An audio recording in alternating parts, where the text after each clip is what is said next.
കൊടുക്കണമെങ്കിൽ നമ്മുടെ ദൈവം അനുഭവങ്ങളായിട്ട് മാറും. ദൈവമായിരിക്കണം മാറത്തില്ല. ദൈവത്തിനായിരിക്കണം പ്രാധാന്യം, ചൂടിനും തണുപ്പിനുമായിരിക്കരുത്. ഞാൻ പറയുന്നതൊക്കെ മനസ്സിലാകുന്നുണ്ടല്ലോ അല്ലേ? ചൂടിനും തണുപ്പിനും അല്ലെങ്കിൽ നല്ല അനുഭവത്തിനും മോശം അനുഭവത്തെ അനുഭവബന്ധിയായിട്ടാണ് നമ്മൾ ദൈവത്തേക്ക് അടിസ്ഥാനപ്പെടുന്നുണ്ടെങ്കിൽ ദൈവം ഈ അനുഭവങ്ങൾക്ക് വേണ്ടിയുള്ള എന്തോ ഒരാളായിട്ട് നമ്മൾ മാറും. അനുഭവങ്ങൾക്ക് അതീതനാണ് ദൈവം. ദൈവത്തെ നമ്മൾ സ്വീകരിക്കുന്നത് ദൈവത്തിന് വേണ്ടി മാത്രമാണ്. ഞാൻ ഇടയ്ക്ക് നിങ്ങൾ പറയത്തില്ലേ, ഇപ്പം നമ്മൾ പശുവിനെ സ്നേഹിക്കുന്നു. കാരണം എന്താണ്? പശു നമുക്ക് പാല് തരുന്നു. പിന്നെ എന്താണ്? ആ പശുവിനത്തെ പാല് നമുക്ക് വെണ്ണ തരുന്നു. പാൽ കൊണ്ട് നമുക്ക് മോരുണ്ടാക്കാം. അപ്പം അത് അങ്ങനെ ഓരോ കാര്യങ്ങൾ പറയാം. അപ്പോൾ ഇതൊന്നും തരാത്തൊരു കാലത്താകുമ്പോൾ നമ്മൾ പശുവിനെ വിറ്റ് കളയത്തില്ലേ? അതാണ് പ്രശ്നം. അതുപോലെ തന്നെയുള്ള ഒരു അപ്രോച്ചാണ് ഒരു കന്നുകാലികളോട്, വീട്ടുമൃഗങ്ങളോടുള്ള ഒരു അപ്രോച്ചാണ് ചില ദൈവത്തോട് കാണിക്കണത്. എന്ന് വെച്ച് കഴിഞ്ഞാൽ അനുഭവങ്ങൾ നല്ലതല്ല എന്നുണ്ടെങ്കിൽ പ്രാർത്ഥന നമ്മൾ കുറക്കും.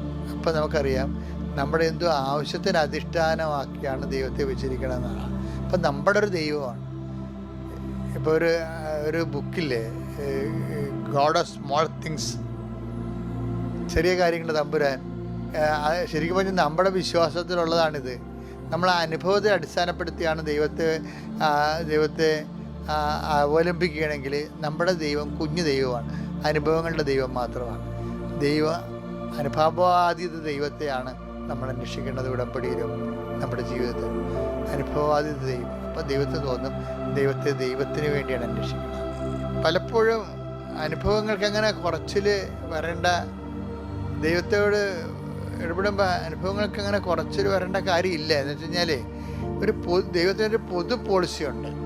യേശുക്രിസ്തുവിൻ്റെ കാലത്തിന് ശേഷം സ്വർഗത്തിന് വന്നിട്ടുള്ള ഒരു പോളിസി ചേഞ്ച് വന്നിട്ടുണ്ട്. എന്താണ് ദൈവം ആഗ്രഹിക്കുന്നത്? ഇപ്പം ഞാൻ എൻ്റെ ആത്മാവിനെ എല്ലാവരിലേക്ക് അയക്കുമെന്ന് പറഞ്ഞില്ലേ? ഇത് ഇവിടെ പറഞ്ഞിരിക്കണത്, ഇത് പറഞ്ഞിരിക്കുന്നത് നടപടിയിലാണ്. നടപടി 2:17 പക്ഷെ അത് ജോയലിൻ്റെ ഇത് കട്ടാൻ പേസ്റ്റ് ചെയ്തിരിക്കണതാണത്. ജോയൽ 2:28 അന്ന് ഇങ്ങനെ സംഭവിക്കും. എല്ലാവരുടെയും മേൽ എന്റെ ആത്മാവിനെ ഞാൻ വർഷിക്കും. നിങ്ങളുടെ പുത്രന്മാരും, ഇതൊക്കെ നമ്മൾ കേട്ടിട്ടുള്ളതാണ്. എന്നാലും ഞാനിപ്പോ പറഞ്ഞത് എന്താണെന്നറിയോ? നിങ്ങളുടെ പുത്രിമാരും പ്രവചിക്കും. നിങ്ങളുടെ വൃദ്ധന്മാർ സ്വപ്നങ്ങൾ കാണും. യുവാക്കൾക്ക് ദർശനങ്ങൾ ഉണ്ടാകും. ഇത് നമ്മൾ എപ്പോഴും കേൾക്കുന്ന വചനങ്ങൾ തന്നെയാണ്. പക്ഷേ പ്രോബ്ലം വെച്ച് കഴിഞ്ഞാൽ ഇത്